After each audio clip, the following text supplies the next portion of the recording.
Good morning प्यारे बच्चों। आज हम हिंदी कक्षा 5 के अंदर अपठित पद्यांश के बारे में सीखेंगे। अनसीन पोट्री पैसेज जिसे कहा जाता है। अपठित पद्यांश का एक प्रश्न आपकी एग्जाम में पूछा जाता है, जो करीब करीब 5 मार्क्स का होता है। तो ये 5 मार्क्स हमें किस तरह से मिल सकते हैं वो आज मैं आपको बताऊंगा। अगर थोड़ी सी सावधानी बरती जाए और इसे अच्छे से लिखा जाए तो ये आपको पूरे मार्क्स दे सकता है। तो बच्चों पहले हम बात करते हैं कि अपठित पद्यांश किसे कहते हैं। तो अपठित पद्यांश का अर्थ है पद्य का वह अंश जो पूर्व पठित न हो, यानी ऐसा पैराग्राफ आपको एग्जाम में दिया जाता है जो आपने पढ़ा नहीं है, बाहर से पूछा जाता है, जो पूर्व पठित न हो, यानी आपने पढ़ा नहीं है, ऐसा आपको पैराग्राफ दिया जाता है। अपठित में किसी कविता का एक अंश दिया जाता है। उस पद्यांश के अंदर आपको एक कविता का एक अंश, एक हिस्सा, अंश यानी एक हिस्सा दिया जाता है तथा उस पर आधारित प्रश्न पूछे जाते हैं और उस अंश को आपको पढ़ना होता है और उसके आधार पर आपको प्रश्न पूछे जाते हैं। इनको हल करते समय कुछ बातें ध्यान में रखना। तो उसे किस तरह से हम उसके प्रश्नों के उत्तर लिख सकते हैं, उसके लिए हमें कुछ बातों का ध्यान रखना पड़ता है। आइए वो कौन कौन सी बातें हैं मैं आपको बताता हूँ। नंबर 1, पद्यांश को 2-3 बार पढ़ना चाहिए। ठीक है, आपको जो पद्यांश दिया गया है उसे आप क्या करेंगे, 2-3 बार पढ़ेंगे। क्वेश्चन पेपर के अंदर जो पद्यांश आपको प्रश्न के रूप में पूछा गया है उसे आप 2 या 3 बार रीड करेंगे, पढ़ेंगे उसे, ताकि उसका शाब्दिक अर्थ व भाव समझ में आ जाए। 2 या 3 बार पढ़ने से आपको उसका अर्थ, पोयम जो दी गई है उसका अर्थ पद्यांश का आपको समझ में आ जाएगा और उसका भावार्थ भी आपको पता चल जाएगा। इसलिए हमें चाहिए कि जो भी पोयम अंदर दी गई हो, उसका अंश दिया गया हो, उसे 2-3 बार हम रीड कर ले, उसका रीडिंग कर ले, तो हमें उसके बारे में पता चल जाएगा। ठीक है। नंबर 2, प्रश्नों के उत्तर सरल व स्पष्ट रूप में लिखने चाहिए। जो प्रश्न आपको अंदर पद्यांश के नीचे दिए गए हैं उसके आपको सिर्फ उत्तर लिखने हैं। क्या लिखना है? सिर्फ उत्तर। तो प्यारे बच्चों, आपको उस उत्तर लिखने के लिए जो कहा गया है कि आप उसे स्पष्ट और सरल भाषा में लिखें। ठीक है, पोयम की पंक्तियां आपको कॉपी नहीं करनी है, उत्तर लिखने हैं।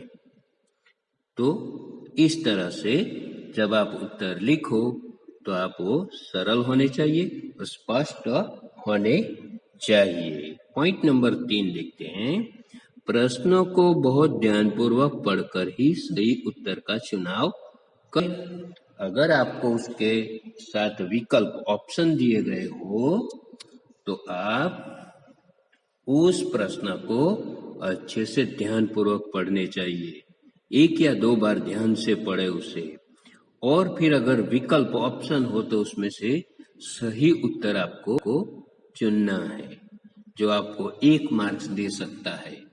एक प्रश्न का एक उत्तर सही होता है तो आपको 1 मार्क्स मिल सकता है। तो उसके लिए चाहिए कि हम सही विकल्प चुनें, और अगर विकल्प नहीं है और सिर्फ प्रश्न ही दिए गए हैं तो आपको वो पद्यांश का जो अंश है उसे रीड करने से आपको उसके आंसर मिलते जाएंगे। तो वो आंसर आप आसानी से लिख सकते हैं। ठीक है, इतनी बातों को आप अगर ध्यान में रखें प्यारे बच्चों, तो अपठित पद्यांश में आपको पूरे मार्क्स मिल सकते हैं।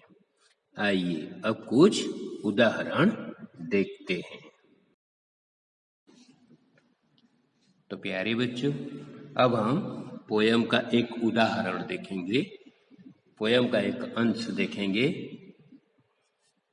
पहले हम उसे पढ़ेंगे। आइए। नाव बनाओ भैया मेरे जाओ, वह देखो पानी आया है, गिर गिर कर बादल छाया है, 7 समुंदर बरलाया है, तुम रस का सागर भर लाओ, पानी सचमुच खूब पड़ेगा, भैया मेरे जल्दी आओ। तो इस तरह से प्यारे बच्चों हम इस पोयम के अंश को यानी उसके हिस्से को 2 या 3 बार रीड करेंगे तो हमें धीरे धीरे पता चलेगा कि ये पोयम का अंश किस टॉपिक पर है, उसका कंटेंट क्या है। ठीक है, देखिए यहाँ पे नाव बनाओ, तो नाव के बारे में कुछ कह रहा है।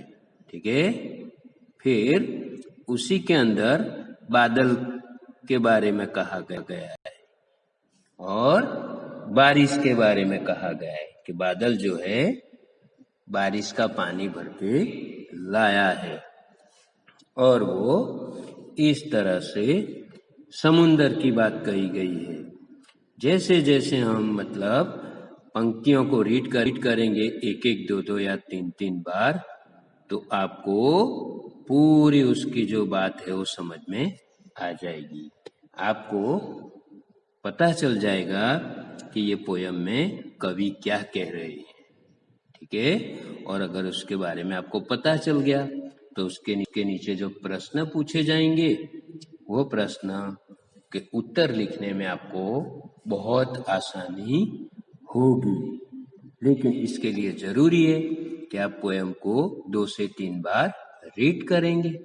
ठीक है, तो इस तरह से प्यारे बच्चों हम इसे रीड कर उसके प्रश्नों के उत्तर ढूंढ सकते हैं और आसानी से लिख भी सकते हैं।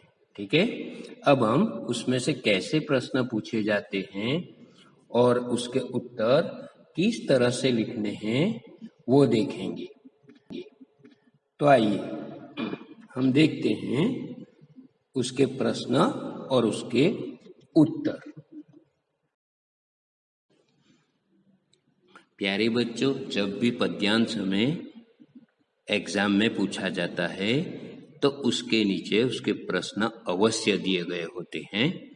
तो उन प्रश्नों को सबसे पहले हमें रीड करना है, फिर उसके उत्तर लिखने हैं। ठीक है, उत्तर लिखने हैं। ठीक है, हम प्रश्नों को 2-3 बार रीड करेंगे तो हमें उस पोयम के अंश में से हमें आंसर मिलना शुरू हो जाएंगे।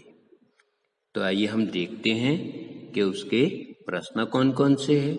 तो प्रश्न नंबर 1, बालक अपने भाई को क्यों बुला रहा है? ये प्रश्न है। बालक अपने भाई को क्यों बुला रहा है? तो उसका उत्तर हम इस तरह से लिखेंगे, बालक अपने भाई को नाव बनाने के लिए बुला रहा है। क्या बनाने के लिए? नाव बनाने के लिए बुला रहा है। आइए प्रश्न नंबर 2 देखते हैं। बालक अपने भाई को क्या दिखा रहा है? देखिए, बालक अपने भाई को क्या दिखा रहा है? तो उसका उत्तर इस तरह से हम लिखेंगे, बालक अपने भाई को पानी दिखा रहा है। क्या दिखा रहा? पानी दिखा रहा है। इस तरह से हम पूरे वाक्य में उसका उत्तर लिखेंगे। आइए अगला प्रश्न देखते हैं। प्रश्न नंबर 3, घिर घिर कर क्या छाया है? तो उसका उत्तर हम ऐसे लिखेंगे, घिर कर बादल छाया है। घिर घिर कर बादल छाया है। घिरना यानी चारों तरफ से घिरे हुए बादलों की बात कही गई है। घिर घिर कर बादल छाया है। इस तरह से हम उसका उत्तर लिख सकते हैं। अगला प्रश्न देखते हैं। प्रश्न नंबर 4, तुम रस का क्या भर लाओ? पूछा गया है, कवि ने कहा है कि तुम रस का क्या भर लाओ। तो उसका उत्तर दिया है पोयम के अंदर कि तुम का सागर भर लाओ। कवि कह रहा है कि तुम रस का सागर भर लाओ। सागर भरने की बात कही गई है। तो इस तरह से हम ये उत्तर लिख सकते हैं। प्रश्न नंबर 5 देखते हैं। सचमुच खूब क्या पड़ेगा? सचमुच खूब क्या पड़ेगा? तो आपको पता चल ही गया होगा, पोयम रीड की है तो उसका उत्तर देख लेते हैं। सचमुच पड़ेगा। क्या पड़ेगा? पानी। तो सचमुच खूब पानी पड़ेगा। तो इस तरह से हम इसके उत्तर लिख सकते हैं। अगर विकल्प दिया गया हो तो आप उसमें से विकल्पों को पसंद करके डायरेक्ट विकल्प उत्तर के तौर पर लिख सकते हैं। लेकिन अगर विकल्प नहीं है, ऑप्शन नहीं है और आपको प्रश्न का उत्तर देना है तो आपको इस तरह से उसके उत्तर लिखने हैं जो आपको पूरे मार्क्स दे सकते हैं।